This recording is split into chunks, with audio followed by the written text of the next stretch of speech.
Hello, hi friends. Today we are going to see the new lesson in the new syllabus, section 1, rules 1.1, an astrologer's day. The story is written by R.K. Narayan. R.K. Narayan is a well known writer, author in India. Let's see some information about the author. R.K. Narayan, born in 1906 and died at the year of 2001. Rasipuram Krishnaswamy Iyer Narayan Swamy was one of the best known novelists among Indian English writers. He is the author of 14 novels, 5 volumes of short stories, and a number of travelogues, and has a collection of non-fiction to his credit. He also wrote his memoir, My Days, which is written in 1975. It means it published in 1975. Narayan created the imaginary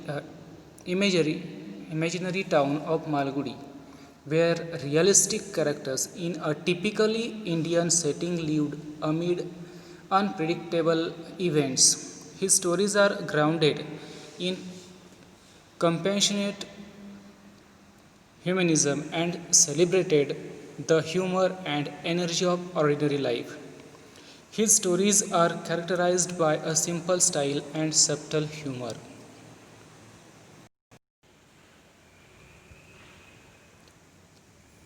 R.K. Narayan, which is known as Rasipuram Krishnaswamy Iyer Narayan Swamy, was one of the best known novelists among Indian English writers.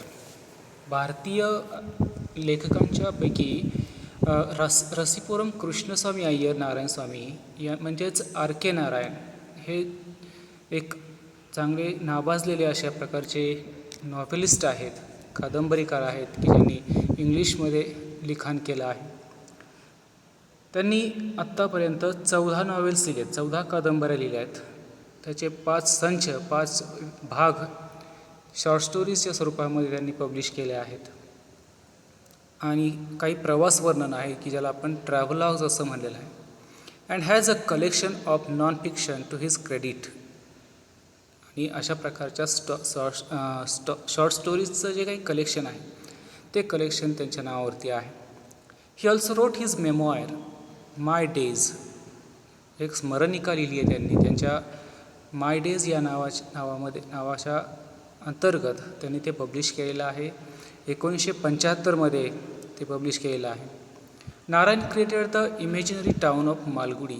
Malgudi हा शब्द सगळ्यांनी ऐकलेला असेल आणि त्यांनी अनेक अशा काल्पनिक स्टोरीज ज्या आहेत त्या या मालगुडी नावाचं जे खेडं आहे, काल्पनिक खेडं आहे, या काल्पनिक खेड्याच्या मध्ये त्या स्टोरीज लिहिलेल्या आहेत आणि त्याच्यामध्ये असणारे कॅरेक्टर्स त्या स्टोरीमध्ये त्यांनी वापरलेले आहेत. Where realistic characters in a typically Indian setting lived amid unpredictable events. वास्तववादी असं चित्रण त्यांनी त्या स्टोरीजमध्ये त्यांच्या कथानकांमध्ये केलेलं आहे. अगदी टिपिकली इंडियन असं म्हणलं आहे, म्हणजेच भारतीय जे काही संस्कृती आहे, परंपरा आहे आणि त्यांची जी वेशभूषा आहे ती सगळी त्या कॅरेक्टर्समध्ये तुम्हाला पाहायला मिळते, वाचायला मिळते. म्हणजेच ते एक भारतीय टच त्या स्टोरीला आपल्याला त्या खेड्यामध्ये असणारं हे जे काही काल्पनिक असणारं मालगुडी हे गाव आहे, त्या गावाच्या मध्ये असणारी लोक जे आहेत तीही भारतीय परंपरा जपणारी अशा प्रकारच्या आहेत. ही stories are grounded in compassionate humanism and celebrated the humour of energy of ordinary life. मानवतावादी अशा प्रकारचे त्यांच्या स्टोरीज आहेत. त्या स्टोरीजमध्ये तुम्हाला एक चैतन्य, सामान्य जीवनामध्ये कशा प्रकारचं चैतन्य आहे ते चैतन्य त्यांनी मांडण्याचा प्रयत्न केला आहे. त्याचबरोबर ह्युमर म्हणजेच एक गंमत, मजेशीर अशा प्रकारच्या स्टोरीज तुम्हाला त्या वाचायला भेटतील. ही stories are characterised by a simple style and subtle humour. त्यांच्या सगळ्याच स्टोरीज कशा प्रकारच्या आहेत त्या साध्या आहेत आणि सहज कुठल्याही व्यक्तीला समजणाऱ्या भारतीय भाषेचा टच त्या ठिकाणी दिलेला आहे. तिथला स्थायिक कोणीही व्यक्ती जर तो वाचायला गेला त्याच्यासमोर त्याचं चित्रण उभं राहील अशा प्रकारच्या त्या स्टोरीज आहेत.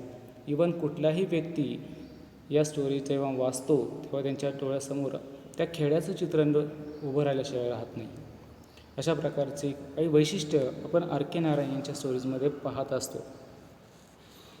Next paragraph. Narayan was introduced to American readers in 1952 by the Michigan State University Press. These include Swami and Friends, The Bachelor of Arts 1937, The Dark Room 1938, An Astrologer's Day and Other Stories 1947, Mr. Sampath 1949, The Financial Expert 1954, Waiting for the Mahatma 1955, The Guide 1958, and many other books. Narayan was introduce to American readers in 1952. 1952मध्ये अगदी जगभरामध्ये नारायण म्हणजेच अमेरिकेमध्ये तुम्ही जर पाहिलं तर ह्यांचे लिखाण आहे ते पोचलेलं आहे. मिशिगन स्टेट युनिव्हर्सिटी प्रेस जे आहे त्या ठिकाणी त्यांचं स्वामी अँड फ्रेंड्स अशा प्रकारचं जे पुस्तक आहे ते तिथं लोकांसाठी उपलब्ध झालेलं आहे. द बॅचलर ऑफ आर्ट्स 1937मध्ये स्वामी अँड फ्रेंड्स आणि द बॅचलर ऑफ आर्ट्स ही दोन्ही पुस्तकं त्यांच्यासाठी उपलब्ध झाली आहेत.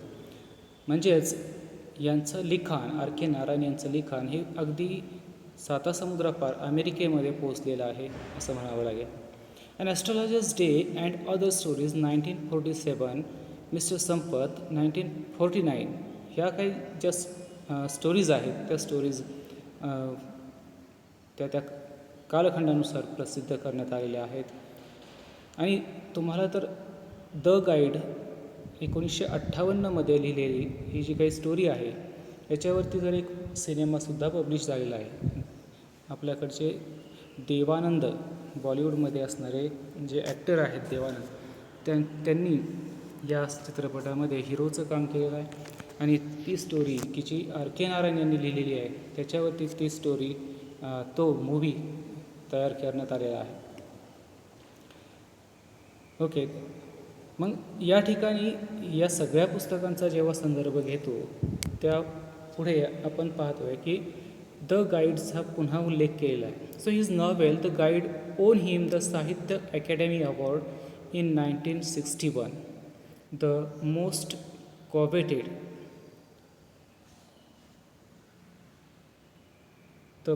coveted literary honor in India. His writing is distinguished by humor and unoffending irony, a unique Indianness and a simplicity which is utterly charming and authentic.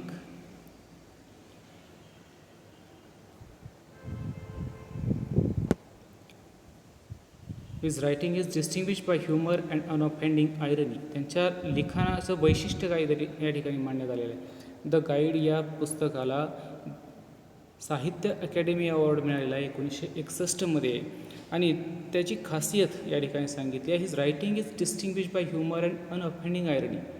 आयरनी म्हणजे उपहास, लोकांच्या मध्ये असणारा उपहास त्या लिखाणामधून आपल्याला जाणवतो. मजेशीर गोष्टी त्या ठिकाणी असतात, विनोद निर्माण करण्याची कौशल्य त्यांच्याकडे आहेत. त्या स्टोरीजमध्ये अशा प्रकारचं ह्युमरही आहे, ह्युमर की ज्याला आपण विनोद म्हणतो. अ युनिक इंडियननेस, एक अशा प्रकारचा भारतीय संस्कृतीचा एक छाप त्या स्टोरीमध्ये आपल्याला पडलेली पाहायला मिळते. And a simplicity which is utterly charming and authentic. Narayan typically portrays the peculiarities of human relationships and the ironies of Indian daily life. His style is graceful, marked by genial humor, elegance and simplicity.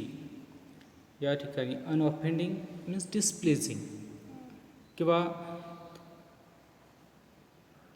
त्या लिखाणाची जी काही पद्धत आहे ती कशा प्रकारची आहे ती या ठिकाणी सांगितली आहे. Narayan typically portrays the peculiarities of human relationship. मानवाच्या त्यांच्या नातेसंबंध जे आहेत, नात्यांशी असणारे जे काही त्यांचे संबंध आहेत, त्या संबंधामध्ये कशा प्रकारचा विनोद निर्माण होतो, कशा प्रकारचा उपहास तयार केलेला आहे. आणि हे अगदी साध्या सोप्या भाषेमध्ये लोकांच्या ग्रामीण भागामध्ये असणाऱ्या लोकांच्यामधून त्यांचं वर्णन करत या कथानकांमधून आपल्याला पाहायला मिळतं. लिखाण खूपच आकर्षक अशा प्रकारचं आहे. ठीक आहे, आपण लेखकांच्या बद्दलची माहिती, त्यांनी लिहिलेल्या पुस्तकांच्या बद्दलची माहिती, त्यांनी लिहिलेल्या स्टोरीजच्या बद्दलची माहिती पाहिलेली आहे. अशा प्रकारचा हे इंट्रोडक्शन आहे.